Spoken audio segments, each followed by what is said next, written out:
Buenos días a todos, mis hermanos que aquí llegaron, muchos están llegando más puntuales, gracias a Dios, porque es para Él y por Él, ¿no? Y estamos aquí pues para adorarle, para exaltarle. Y ahora vamos a la palabra de Dios. Estamos ya en la enseñanza 22, yo calculo que 2 años más y acabamos la serie. No, yo creo que unas enseñanzas más, pero hoy vamos a concluir con la tercera parte del tema: todas las cosas ayudan a bien a los que aman a Dios. Estamos basando esta enseñanza, por supuesto, en Romanos 8:28, que yo creo que ya se lo saben de memoria. Amén. Y sabemos que a los que aman a Dios, todas las cosas les ayudan a bien.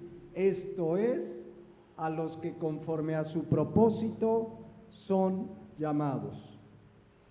Ya dejamos claro que el cristiano debe saber. El problema de muchos cristianos es que no saben muchas verdades de la palabra de Dios, y es saber en este caso que a los que aman a Dios todas las cosas ayudan a bien. Y dejamos en claro entonces que esta no es una promesa para todos, ni debo salir allá a la gente, mira, todas las cosas te ayudan a bien. No, es para los que aman a Dios. Y ese bien es primordialmente espiritual. Lo material es trascendental. Dios no se enfoca en lo material, aunque Él cuida de nosotros en lo material. Pero esto es primordialmente espiritual, y es lo que dice el versículo 29, que a nosotros que antes nos conoció, nos predestinó con un propósito. ¿Cuál es? Que seamos hechos conforme a la imagen de su Hijo, para que Él sea el primogénito de muchos hermanos.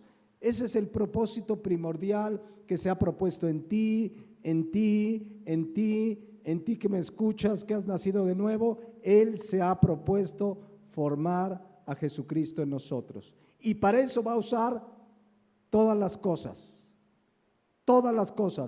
buenas y entre comillas malas, porque no son malas, porque ayudan a bien. ¿Sí queda claro? O sea, algo me puede pasar y puede decir, qué mal, pero si yo entiendo que ayuda para bien, pues no es malo, porque Dios lo va a usar para su propósito que es formar a Cristo en nosotros. Y nos quedamos en el versículo 35, ya no voy a repasar lo demás, que hay una declaración muy clara. Escuchen: ¿quién nos separará del amor de Cristo? ¿Tribulación? ¿O angustia? ¿O persecución? ¿O hambre? ¿O desnudez? ¿O peligro? ¿O espada? Esta es una verdad. El verdadero cristiano, nada lo separa del amor de Cristo que lo llevó a su salvación. Nada. Y aquí pone cosas que podemos vivir como cristianos. Pablo está infiriendo que una o algunas de esas cosas las pasamos los cristianos. Pero eso nos podrá separar del amor de Cristo. Al verdadero cristiano, no, porque todas esas cosas, tribulación, angustia, persecución, hambre, desnudez, peligro o espada, obran para bien a los que aman a Dios. ¿Se dan cuenta cómo, viendo y teniendo una correcta interpretación de la palabra de Dios, puedo enfrentar persecución, hambre, desnudez, espada, sabiendo que esto no me separa del Señor? Hay teólogos que entienden que por el griego también significa esto: ¿me habrá dejado de amar Cristo cuando paso tribulación, o hambre, o desnudez, o espada? Claro que no me ha dejado de amar, al contrario, lo permite con un propósito. Entonces el cristiano, en lugar de quejarse o cancelo toda tribulación o rechazo, o decía por ahí un falso maestro que él tenía el poder que Dios le había dado de revocar toda maldición, toda pobreza, toda tribulación. Tú ibas con él y decía, bueno, tú pacta, siembra y yo tengo el poder de revocar. No, todas esas cosas ayudan a bien a los que aman a Dios. Entonces, todo esto puede pasar en la vida de un cristiano. El problema es que por no saber estas verdades, que por ser enseñados mal, muchos creyentes, pues que les enseñan que el cristiano pues ya no debe pasar esto, Cristo murió para que no sufras y etcétera, etcétera. Cuando les sucede algo de esto, pues empiezan a hacer cosas que no dice la Biblia, a cancelar la tribulación, a revocar las maldiciones. Hay unas enseñanzas que hablan de las maldiciones generacionales y entonces te dicen, mira, tú eres pobre porque traes una maldición desde tu tatarabuelo y entonces tú tienes que venir y aquí te vamos a hacer una liberación y vas a quedar libre de la pobreza. Y si Dios permite pobreza en mi vida con un propósito, ¿me habrá dejado de amar Cristo si así sucede? Si Dios permite hambre o desnudez o tribulación, miren cómo dice la versión Dios habla hoy. ¿Quién nos podrá separar del amor de Cristo? ¿El sufrimiento o las dificultades o la persecución o el hambre o la falta de ropa o el peligro o la muerte violenta? Miren cómo dice la NTV, la traducción viviente, dice: ¿acaso hay algo que pueda separarnos del amor de Cristo?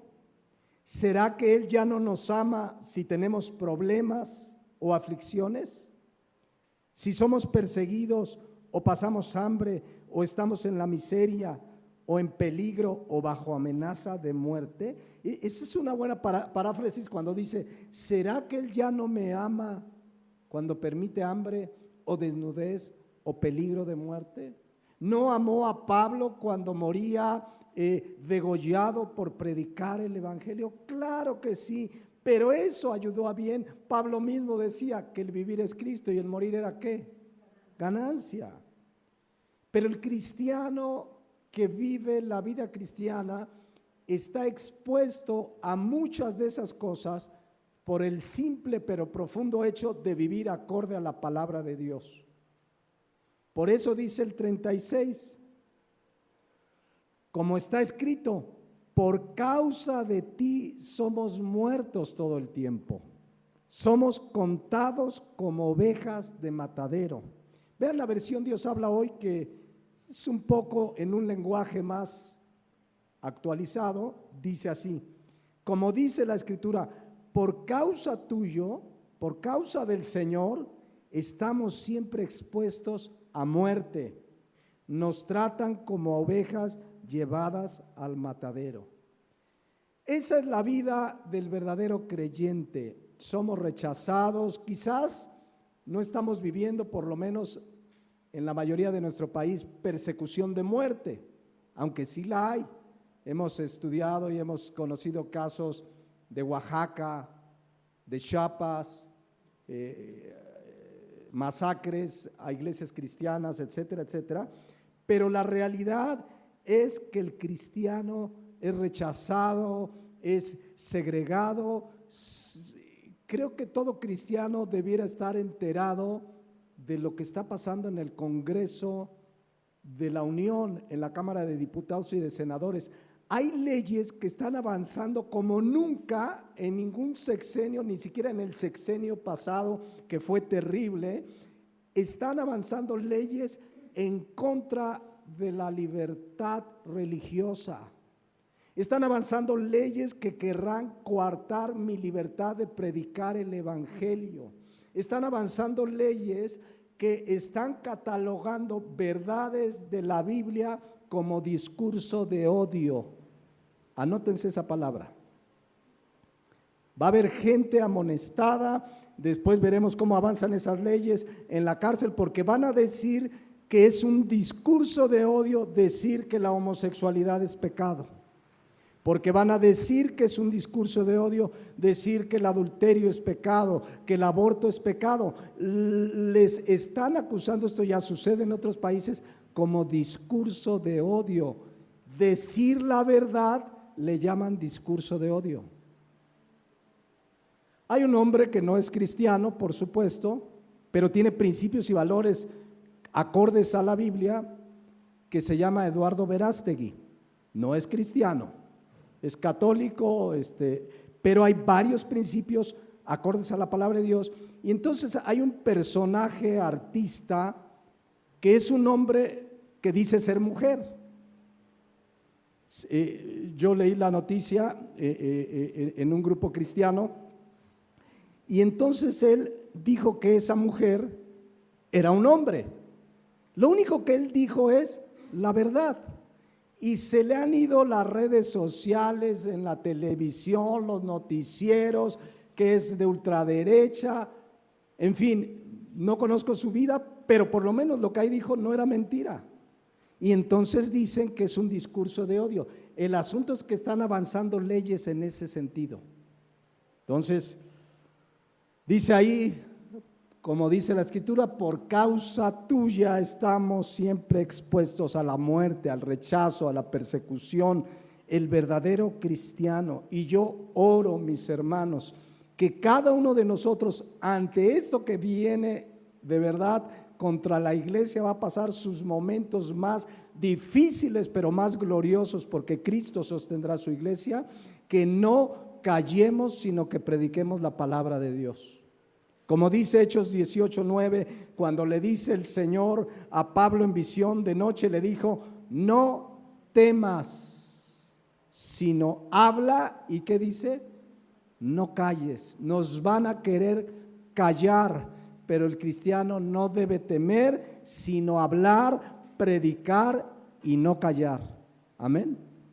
Y esto hablo porque lo vamos a ver en las escuelas cada vez más. Si alguien en la escuela se para a decir que es normal la homosexualidad, ¿por qué en un cristiano se para a decir la verdad?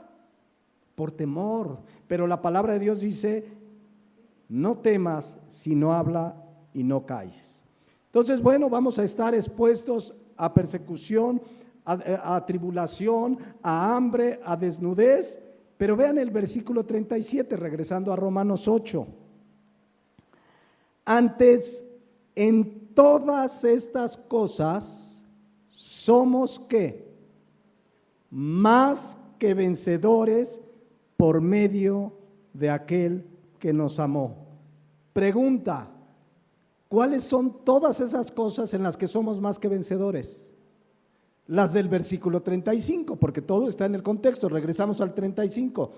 Tribulación, angustia, persecución, hambre, desnudez, peligro o espada. Regreso al 37. En todas esas cosas somos ¿qué? Más que vencedores por medio de aquel que nos amó. Sea que pasemos persecución o hambre o desnudez o peligro de muerte, la Biblia dice, Jesucristo nos dice que somos más que vencedores. ¿Por qué? En términos prácticos, porque todo eso redundará en su propósito, que es ¿cuál? Formar a Jesucristo en nosotros. Por eso somos más que vencedores. Miren lo que dice la Nueva Traducción Viviente. Claro que no. A pesar de todas estas cosas, nuestra victoria es absoluta por medio de Cristo que nos amó. Entonces, cuando viene una aflicción, cuando viene una prueba, cuando viene una hambre o desnudez, en lugar de quejarnos, de atar, porque muchos empiezan: ato al espíritu de pobreza en mi familia, y hacer un sinnúmero de desfiguros antibíblicos. En lugar de eso, saber que somos más que vencedores. Amén.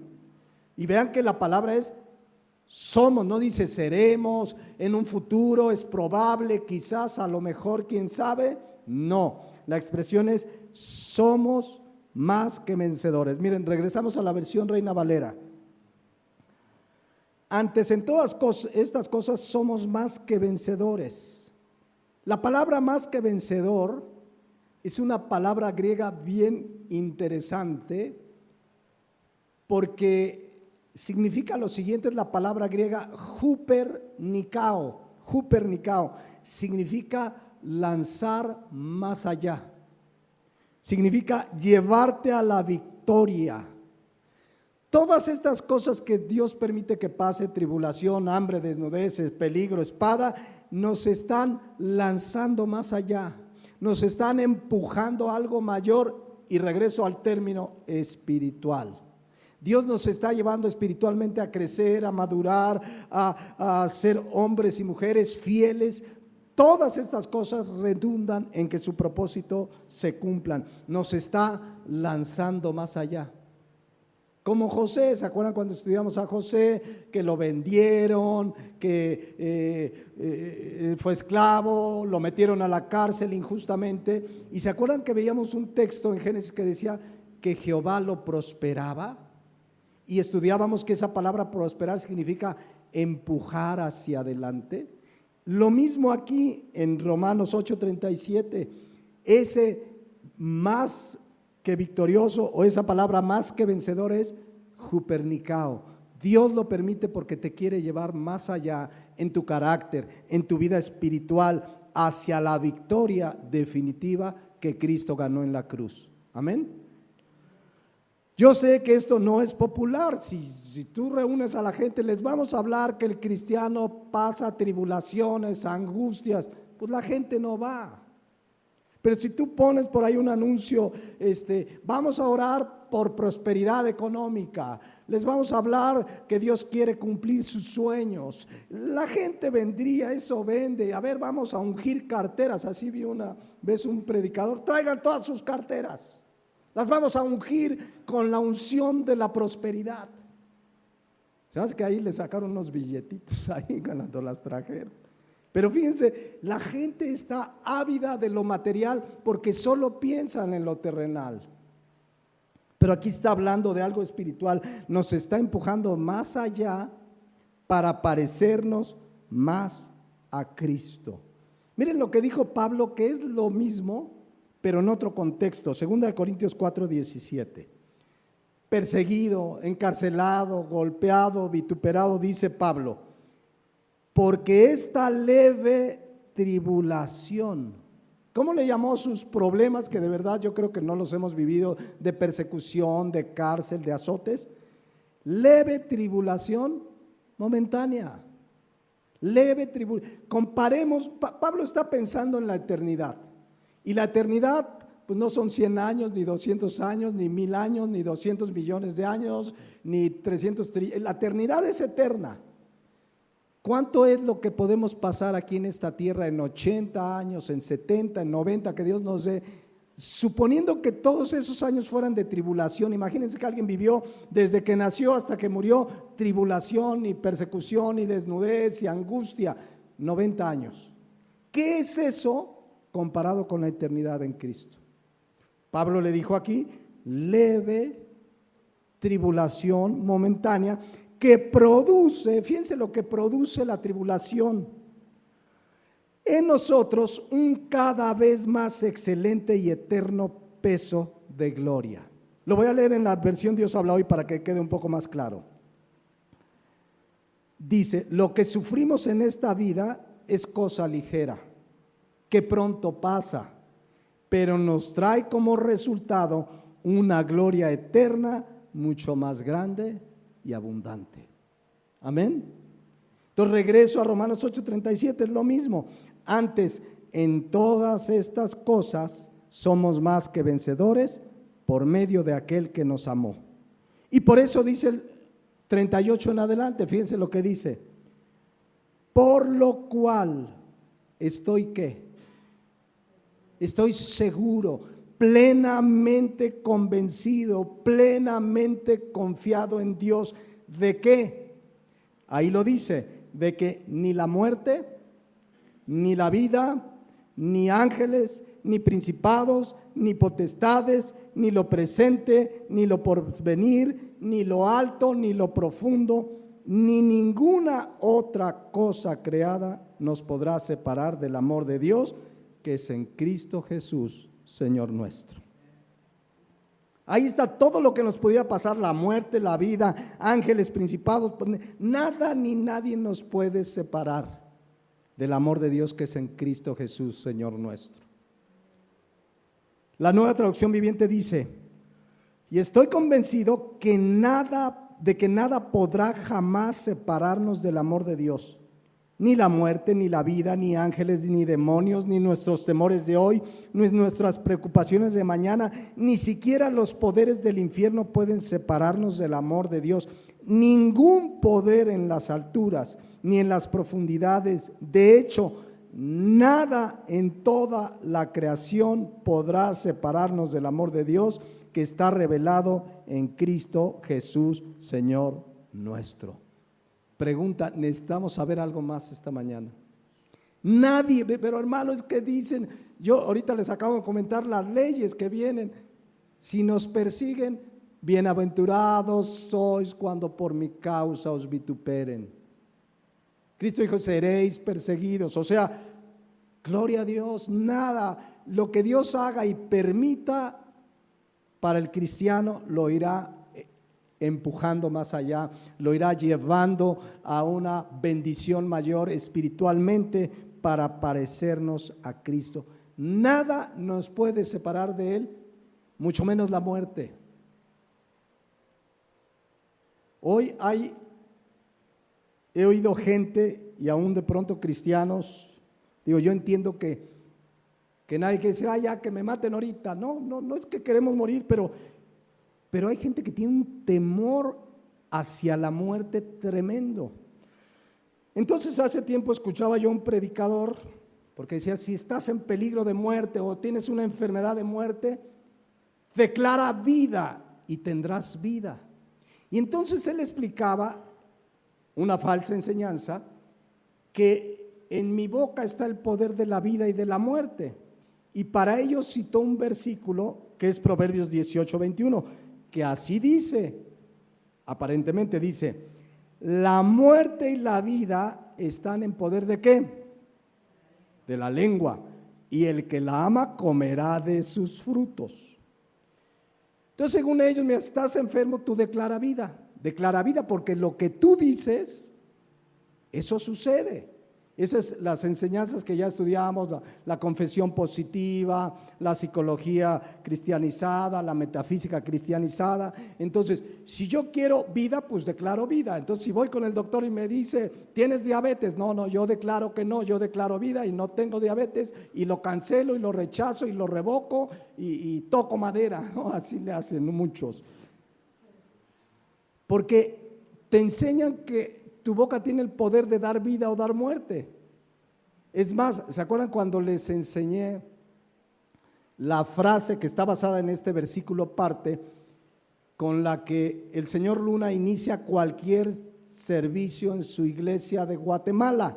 Él dice así, y toda la iglesia lo repite: en mi boca está el poder de la vida y de la muerte. Hablaré palabras de vida y no de muerte, de riqueza y no de pobreza, de salud y no de enfermedad, de bendición y no de maldición, porque en mi boca hay un milagro. Y parecería muy bíblico, pero es la confesión positiva. Tú confiesa positivo, y si te dicen que estás enfermo, tú di, no es cierto, yo voy a hablar palabras de vida. Y si te dicen, estás desempleado, no, yo no voy a hablar palabras de pobreza, sino de riqueza. Y si me corrieron es porque me la van a dar de gerente regional, y porque dicen, Proverbios 18:21, que en mi boca hay un poder. Pero este versículo no está hablando de esa clase de poder, sino del peligro que es usar mal nuestra boca. Nuestra boca nos puede meter en serios problemas por lo que hablamos. Al final dice, y el que la ama comerá de sus frutos, es decir, de lo que hables pueden venir consecuencias. Voy a leer la versión Dios habla hoy para que quede más clara. La vida y la muerte dependen de la lengua. Los que hablan mucho sufrirán las consecuencias. Está hablando de lo peligroso que es no controlar la lengua. ¿No te ha pasado que dices, ¿para qué abrí mi bocota? ¿En qué problema me metí por abrir la boca? A eso se refiere ese texto. ¿Cuántos se meten en un problemón por abrir su boca sin pensar, sin orar, sin ver si es verdad o qué daño puede hacer? Porque no cuidan su lengua de esa muerte y de esa vida. O sea, cuida tu palabra. En la mucha palabrería hay pecado, dice otro proverbio. El que habla y habla y habla, tarde o temprano va a terminar diciendo mentiras y diciendo cosas que son pecados. Vean la Nueva Traducción Viviente. La lengua puede traer vida o muerte. Los que hablan mucho cosecharán las consecuencias. Entonces, aquí no habla de que si yo estoy enfermo y hablo vida, no estoy enfermo porque en mi boca hay poder, hablaré palabras de vida y no de muerte, por eso voy a sanar. Aquí está hablando de lo peligroso que es no cuidar nuestra lengua. Santiago dijo lo mismo, les voy a leer la versión Dios habla hoy, en Santiago 3:6 en adelante. Dice, y la lengua es un fuego, es un mundo de maldad puesto en nuestro cuerpo que contamina a toda persona. Ahí está el peligro de la lengua no controlada. Está encendida por el infierno mismo y a su vez hace arder todo el curso de la vida. El hombre es capaz de dominar toda clase de fiera, de aves, de serpientes y de animales del mar, y los ha dominado, pero nadie ha podido dominar la lengua. Es un mal que no se deja dominar y que está lleno de veneno mortal.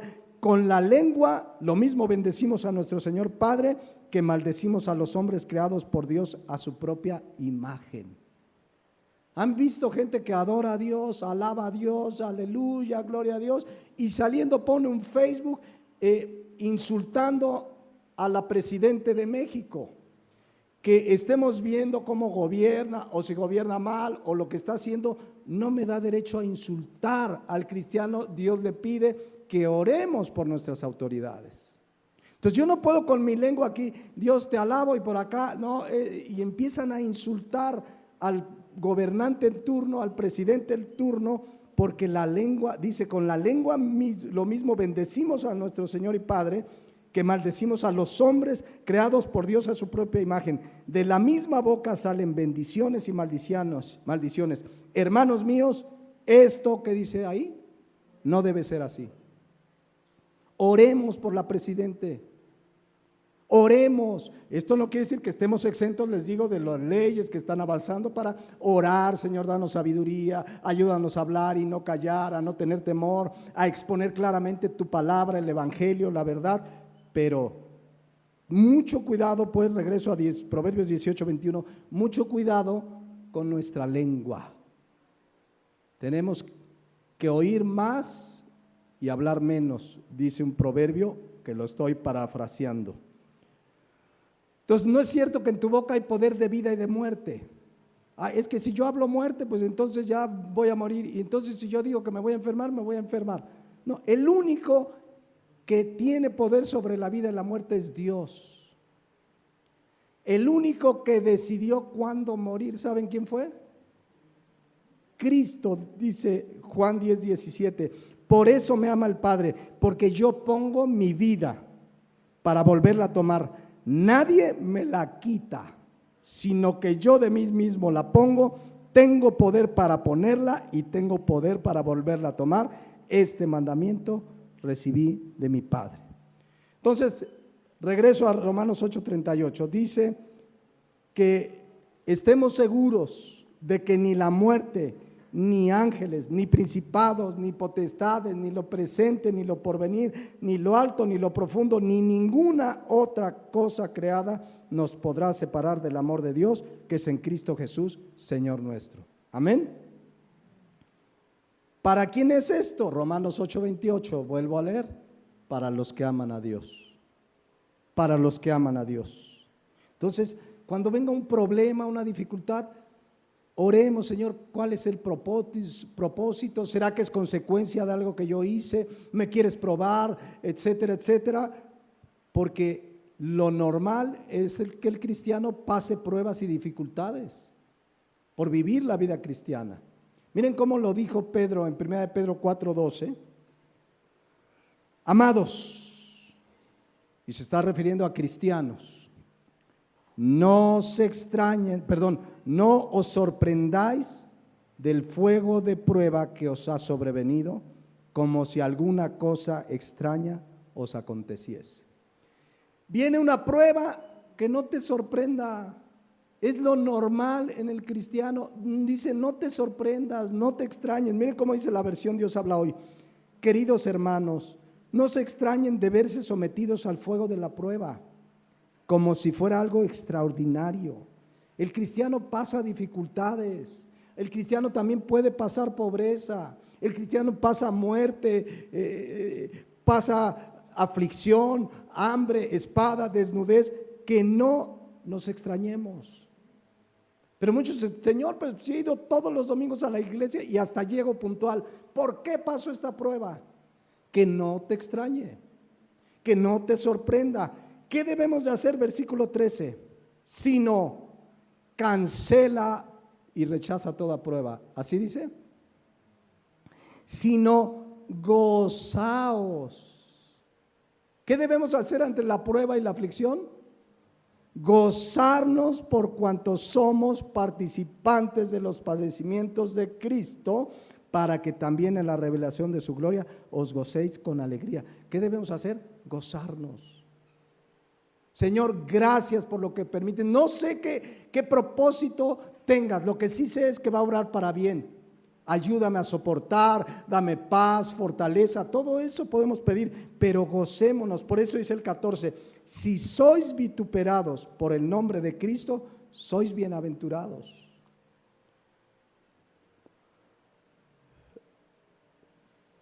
Porque el glorioso Espíritu de Dios reposa sobre vosotros. Ciertamente de parte de ellos Él es blasfemado, pero por vosotros es glorificado. Versículo 15, así que ninguno de vosotros padezca como homicida. A ver, o ladrón, o malhechor, o por entremeterse en lo ajeno. Eso es otro asunto. Si tú padeces como homicida, o porque le hiciste mal a alguien, o robaste, o te entremetiste a lo ajeno, pues ahí te la mereces por haber hecho lo malo.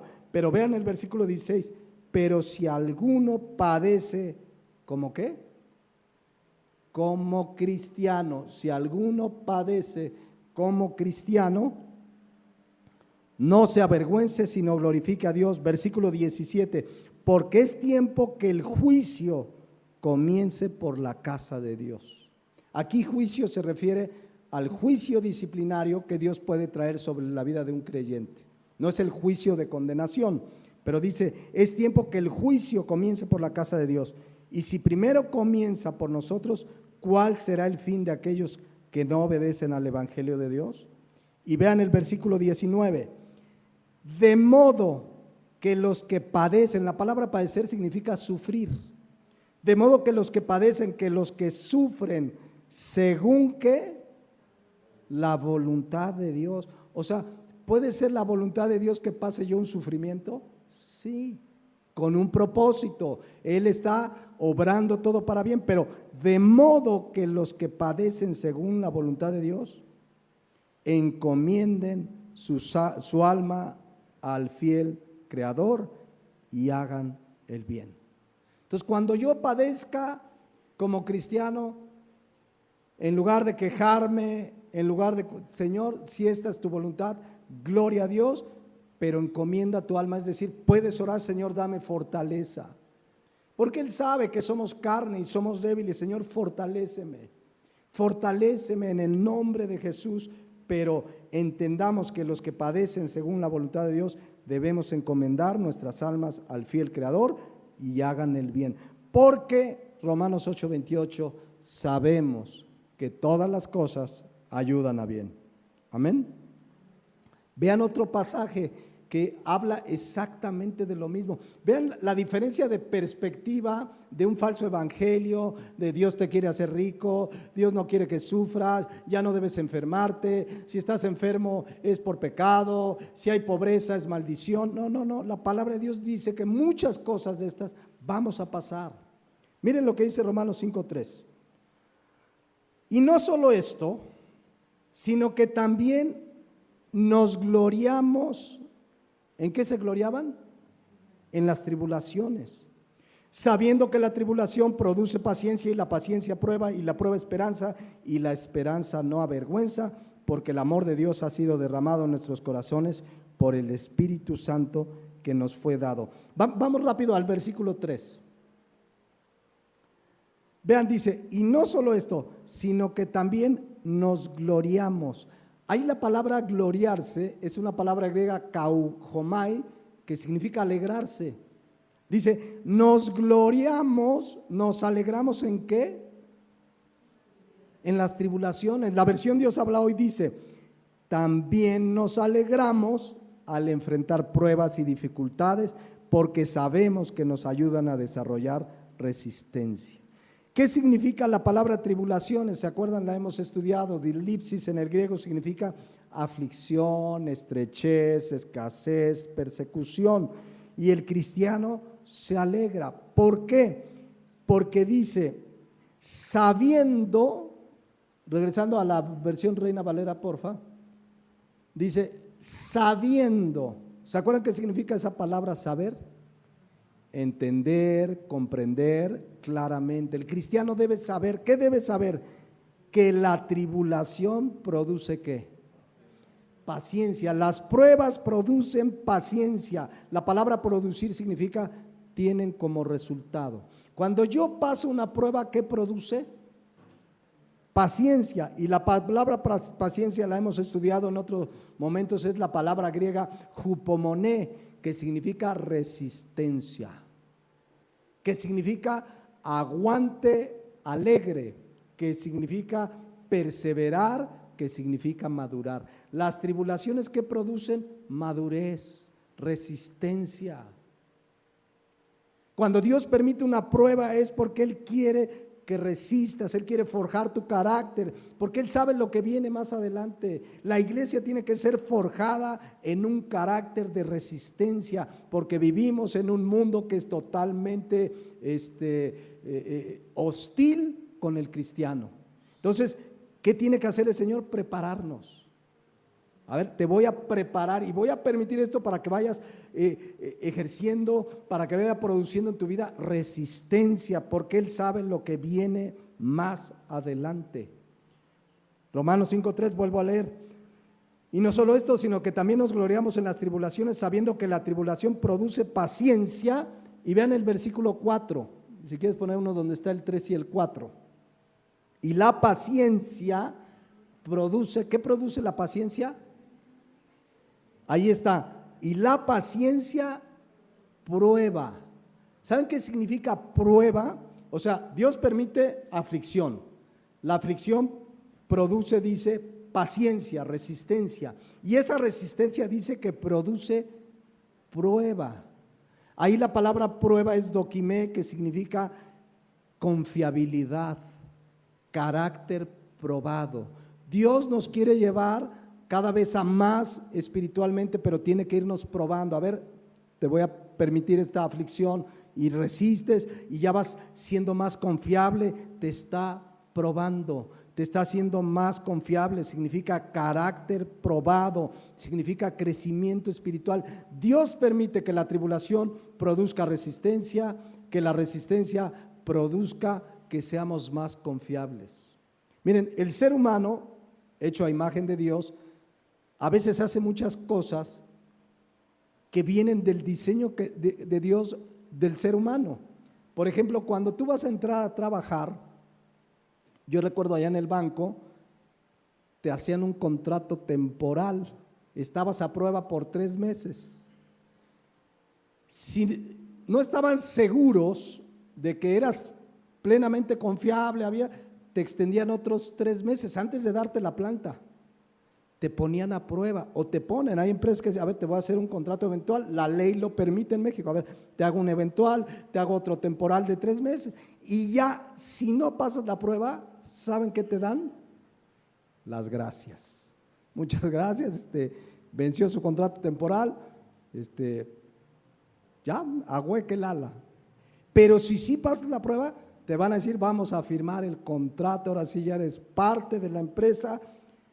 Lo mismo el Señor, a ver, antes de darte algo espiritual mayor, te va a poner prueba, te va a poner dificultades, lo va a permitir para forjar el carácter. Lo mismo en la iglesia, alguien llega recién nuevito y quiero predicar, espérame tantito.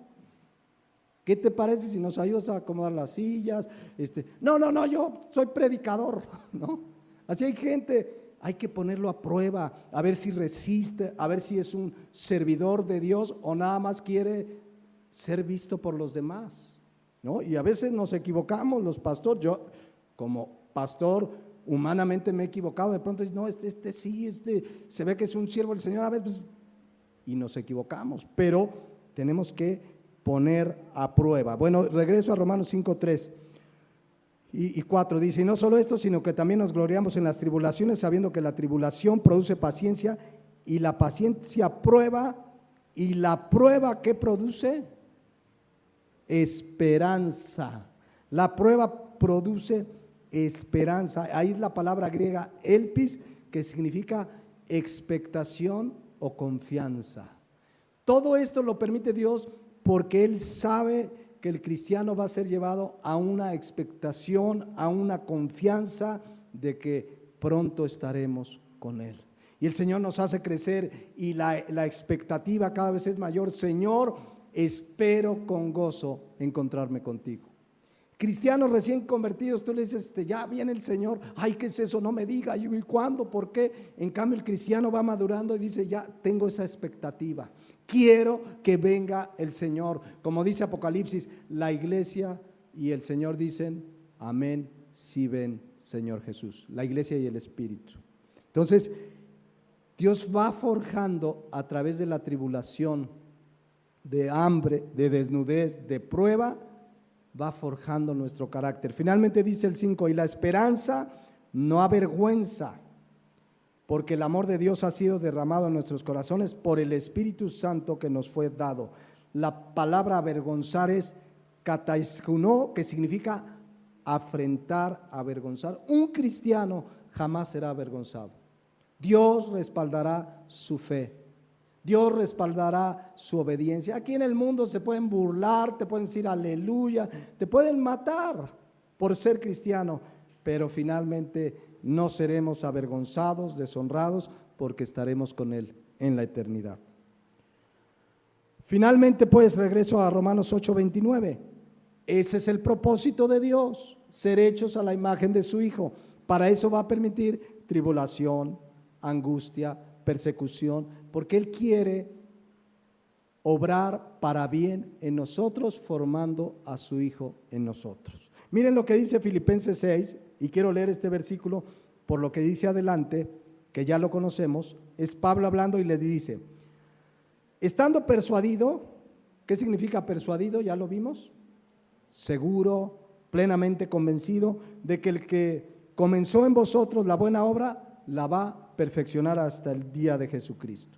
Dios ya tiene un propósito y en cada cristiano Él sabe cómo trata con Juanito, con Pepito, con Lupita, y Él sabe, a este sí le voy a mandar esta aflicción porque necesita resistencia, ahora voy a permitir esta prueba, etcétera, etcétera, porque Él va viendo cómo moldearnos para que nos parezcamos a Cristo. Y Él no ha acabado su obra en nosotros, pero estemos seguros que la va a acabar. Él tiene un propósito y que todo lo que pasa va a cumplir ese propósito. Versículos más adelante dice Pablo, fíjense lo que dice Pablo, y esto pido en oración. Pablo estaba orando por la iglesia de Filipo, que por cierto tenía muchos problemas de muchos tipos, incluso en su economía, pero vean lo que dice, esto pido en oración, que sean ricos, que seas prosperados, que tengan una economía bien sólida. ¿Eso pide? No, que vuestro amor abunde más, aún más, en ciencia y en todo conocimiento. ¿Ciencia y conocimiento de quién? De Dios, de su palabra. Pablo oraba que te conozcan más, Señor, que conozcan más tu palabra. Esa era su preocupación, porque si tú como cristiano hoy tienes un problema económico o de salud, pues el pastor no puede resolver, pues si no es Dios, porque luego le hablan al pastor como, pastor, tengo, y yo ¿qué hago? Orar, que Dios te dé más ciencia y conocimiento, porque eso es lo que te va a dar entendimiento de las cosas que Dios quiere en tu vida. Por eso dice el 10, ¿por qué pedía que crecieran, abundaran más en ciencia y conocimiento? Para que aprobéis, ¿qué? Lo mejor, versículo 10, para que aprobéis lo mejor, para que sepas distinguir qué es lo mejor en tu vida. A ver, voy a tomar esta decisión, Señor, ¿qué es lo mejor? ¿Qué es lo que tú quieres? Y entre más estoy en la palabra de Dios, voy a escoger lo mejor. A ver, Señor, necesito un auto. Y vas a orar, ¿qué será lo mejor? ¿Que vayas y te endeudes? ¿O que ores, Señor? Y si es tu voluntad, me provees. Pero yo no voy a probar lo mejor si no estoy creciendo en conocimiento de la palabra de Dios. En cualquier circunstancia, porque finalmente lo que Él quiere es que escojamos siempre lo mejor, lo que es bueno, lo correcto, a fin de que seáis sinceros e irreprensibles para el día de Jesucristo. Lo que Él quiere con todo lo que hace y permite es que seamos sinceros e irreprensibles para el día de Cristo. Y dice el versículo 11, llenos ¿de qué? De frutos de justicia, de una vida de santidad, que son por medio de Jesucristo para gloria y alabanza de Dios. E inmediatamente Pablo les pone un ejemplo de lo que él está pasando: encarcelado, azotado, para que entendamos cómo el bien por el que ora Pablo es espiritual, que conozcan de Dios, que tengan frutos de justicia. Jamás se centró en lo material, jamás era tu mejor vida ahora, refiriéndose a lo espiritual. Fíjense lo que le pasó a Pablo. Quiero que sepáis, les dice a los filipenses, hermanos, que las cosas que me han sucedido, cárcel, azotes, tribulaciones, han redundado más bien, ¿para qué? Para el progreso del evangelio. Pablo entendió, mira, estoy en la cárcel, azotado, pero esto obró para bien. ¿Cuál bien? Su bien económico, que mejorara su situación. No, para el progreso ¿de qué? Del evangelio. ¿Qué estaba probando Pablo ahí? Lo mejor. Si Dios permite que esté en la cárcel, pero esto redunda en el progreso del evangelio, gloria a Dios. ¿De qué manera trajo bien el encarcelamiento, los azotes de Pablo al progreso del evangelio? Vean el versículo 13. De tal manera que mis prisiones se han hecho patentes en Cristo en todo el pretorio y a todos los demás. Se los leo en la versión Dios habla hoy, que es más clara. Vean lo que pasó. Pues mi prisión ha servido para dar testimonio público de Cristo a la gente del palacio y a todos los demás. O sea, Pablo en la cárcel de pronto fue llevado ante el gobernador. Y Pablo dijo, qué oportunidad me dio Dios. O sea, gracias a esta cárcel estoy ante el rey Agripa, y al rey Agripa le predicó el evangelio. Vean cómo él identifica el bien espiritual que trajo sus persecuciones. Mi prisión ha servido para dar testimonio público a la gente del palacio y a todos los demás. Pero no solo eso, versículo 14. Y la mayoría de los hermanos, cobrando ánimo en el Señor con mis prisiones, se atreven mucho más a hablar la palabra sin temor. ¿Qué dice Pablo? Lo que parece una tragedia, me encarcelaron, me azotaron, me llevaron ante el rey, todo eso ha redundado en el progreso del evangelio. Yo he podido hablar a las más altas autoridades, como al rey Agripa, pero además muchos cristianos de Filipos, ¿qué hicieron? Si Pablo está predicando, vamos a predicar, no importa, y si nos azotan, que nos azoten, pero cobraron ánimo. Vean que no se echaron para atrás. Hoy muchos cristianos, no, es que en la escuela se burlan, es que si digo que soy cristiano, lo que debemos hacer es cobrar ánimo y decir vamos a predicar a Cristo, y vienen más leyes que van a ir en contra de la palabra de Dios, de la libertad religiosa, de poder predicar sobre el pecado, pero el cristiano debe cobrar ánimo. Dios puede permitir tribulación, persecución para que la iglesia despierte. Vean, dice Pablo, mis prisiones han hecho que cobren ánimo para predicar más la palabra de Dios. Pregunta, ¿estamos predicando la palabra de Dios? Honestamente, cada uno de nosotros meditemos, ¿estoy hablando de Cristo en medio de estas circunstancias? Sí, yo sé que muchos están preocupados por las leyes que están pasando. Señor, tú vas a permitir o no que esto pase, pero yo voy a predicar tu palabra, yo voy a hablar, yo voy a exponer lo que Él dice. Dame denuedo. ¿Se acuerdan cuando los apóstoles decían, Señor, mira sus amenazas y concede a tus siervos denuedo para predicar tu palabra? ¿Saben qué significa denuedo? Valor, valor. Entonces, mucho cuidado, mis hermanos, con este tipo de circunstancias que Dios permite. En lugar de quejarnos por una prueba, una tribulación, una aflicción, Señor, ¿qué es lo que quieres producir? ¿Cuál es el bien que vas a hacer con esto que permites? En el caso de Pablo, pues la mayoría de los hermanos pues se animaron, ok, pues mira, Pablo está encarcelado, pues vamos a seguir predicando. Y el evangelio se extendió. Yo les decía, no sé si hace 8 días o hace 15, que hay datos contundentes que se pueden sacar de que varios estudiosos de estadísticas y números de la iglesia cristiana, del crecimiento cristiano, dicen que es China donde está creciendo más el cristianismo y es uno de los países de más persecución. ¿Qué será que necesitamos persecución para que despertemos? China está creciendo, es impresionante el evangelio y tienen un gobierno muy adverso. Un hermano nos contaba que había iglesias que se reúnen a cantar y alabar a Dios en silencio para que no los agarren, pero llegan, se reúnen, alaban a Dios en silencio, muy quedito, pero siguen extendiendo el evangelio, siguen predicando, porque sucede lo que dice Pablo, cobrando ánimo en el Señor con mis prisiones, se atreven mucho más. Entonces ahí vemos cómo todas las cosas ayudan a bien a los que aman a Dios, pero ese bien es mayormente ¿qué? Espiritual. No reduzcamos, es que si me pasó algo malo y tenía yo una casita, es porque Dios quiere darme una casota. Si me pasó algo malo y ganaba 10,000, es porque Dios quiere que gane 40,000. No reduzcamos a lo material. El bien que Dios quiere producir es primordialmente espiritual. Lo material Él lo puede añadir según su soberanía.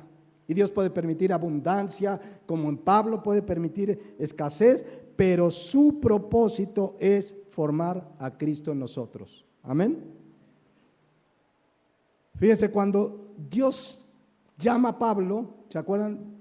Lo encontró ahí iba camino para apresar más cristianos, se encontró con el Señor, le dijo, Señor, ¿qué quieres que yo haga? Vino su conversión. Y entonces Dios le dice a Ananías, mira, quiero que vayas a orar por Pablo. Y entonces Ananías le dice, pero es un perseguidor de la iglesia. Y vean lo que le dice en Hechos 9:15. El Señor le dijo a Ananías, ve, porque instrumento escogido me es para llevar mi nombre en presencia de los gentiles, de los reyes y de los hijos de Israel. Versículo 16. Fíjense lo que Dios tenía destinado para Pablo. Porque yo le mostraré cuánto le es necesario ¿qué? Padecer por mi nombre. ¿Qué era necesario mostrarle? Que era necesario padecer por su nombre. Y Pablo nunca dijo, es que yo me quejo. Pablo entendió que todo tenía un propósito. Y es lo que debemos entender esta mañana. Al venir a Cristo, se arregla nuestro mayor problema. Estábamos condenados a la muerte eterna, ahora tenemos vida eterna en Cristo. ¿Cómo nos va a ir en lo material, en lo económico? Nosotros confiemos en Dios, hagamos lo que tenemos que hacer. Si Dios me da abundancia, gloria a Dios. Si hay escasez, pero entendamos que el mayor bien que Él está haciendo es espiritual. es que todas las cosas ayudan a bien a los que aman a Dios. Termino leyendo otra vez Romanos 8, 28 y 29. A ver si ya lo tenemos presente y muy claro. Si quieres está hasta el final. Romanos 8, 28. Y sabemos que a los que aman a Dios, ¿cuántos aman a Dios esta mañana? Debes saber, comprender y entender que todas las cosas ayudan a bien. Esto es a los que conforme a su propósito son llamados. ¿Y cuál es ese propósito? Versículo 29. A ti que te conoció, a ti que te llamó, que te predestinó para que seas hecho a la imagen de su Hijo Jesucristo. Ese es el propósito. Y el cristiano que lo vive y lo entiende, entonces sabrá que cuando hay una aflicción, cuando hay una tribulación, cuando hay escasez, Dios tiene un propósito para bien. Amén. Vamos a dejarle hasta aquí y vamos a hablar en 8 días, si Dios permite, porque Dios enseña en su palabra que demos con alegría, no con tristeza ni por necesidad. ¿Qué significa eso? ¿Será que Dios quiere nuestro dinero? ¿Será que es prosperado económicamente el que da y el que no es prosperado? ¿Qué quiere enseñar Dios cuando los profetas de la prosperidad te dicen, da hasta que duela y siembra y pacta y si no das te vas a condenar? ¿Será que Dios quiere entonces que no demos nada? ¿O que porque están mal los unos, nosotros ahora no debemos dar? Vamos a verlo y a contestarlo, porque ahí está la verdadera prosperidad. Vamos a orar. Les invito a que cierren sus ojos y que reflexionemos en lo que acabamos de ver hoy. Dios quiere usar todas las cosas que pasan en tu vida como cristiano para bien, para un bien mayor espiritualmente. Él quiere formar el carácter de su Hijo Jesucristo en ti y en mí. Si hoy tienes tribulaciones, angustias, hambre, enfermedad, ora a Dios, encomienda tu alma al fiel Creador. ¿Estás enfermo? Pídele que te sane, pero también pídele que te muestre cuál es el propósito, qué Dios quiere tratar contigo, qué quiere enseñarte, qué es lo que quiere hacer en tu vida. Dentro de tu dolor puede haber gozo, paz y ser fortalecido por el Espíritu Santo que nos ha dado. Yo te invito a que le demos gracias en toda circunstancia. Es muy fácil darle gracias cuando todo sale bien, te dan un buen empleo, terminas una carrera, logras algún objetivo, pero también debemos dar gracias a Dios, gloriarnos, dice Pablo, en nuestras tribulaciones. Así es que les invito a que nos pongamos de pie y oremos a Dios. Padre Celestial, gracias por tu palabra. Yo oro que tu Santo Espíritu nos haya dejado claro esa verdad de que todas las cosas ayudan a bien a los que te amamos. A veces hay cosas difíciles, pruebas, hambre, desnudez, aflicción, tristezas, pero sabemos, como lo vimos en la vida de Job, que todo tiene un propósito. Ayúdanos a entenderlo, a fortalecernos en fe. Yo te pido por aquellos que hoy están pasando prueba o hambre o enfermedad o desnudez o espada o peligro, que sean fortalecidos en su fe, que esa prueba produzca paciencia, que esa paciencia les fortalezca en su fe, en su esperanza, Señor. No es fácil sufrir como ser humano, nuestra carne es débil, pero que tú concedas el ser fortalecidos en ti, Señor, al que hoy está padeciendo una dificultad, una aflicción. Que puedan confiar en que todo tiene un propósito para bien. Y clamamos a tu gracia y a tu misericordia. Oramos que en medio de este tiempo que vive la iglesia en todo el mundo y que ahora lo comenzamos a vivir en México, seamos de los cristianos de verdad, que no temen, sino que predican y no callen, que no callemos de exponer el Evangelio.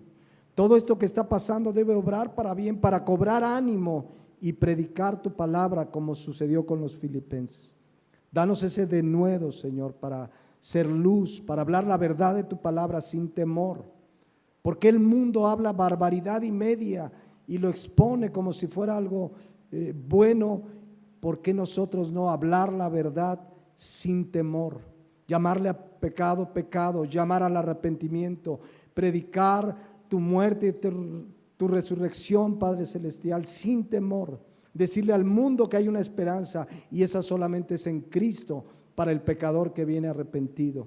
Ayúdanos a predicar. Vienen tiempos difíciles para la iglesia, pero hay una promesa en tu palabra que tú estarías con nosotros todos los días hasta el fin del mundo.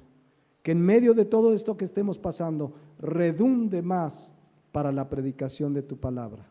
Oramos y te lo pedimos en Cristo Jesús. Amén.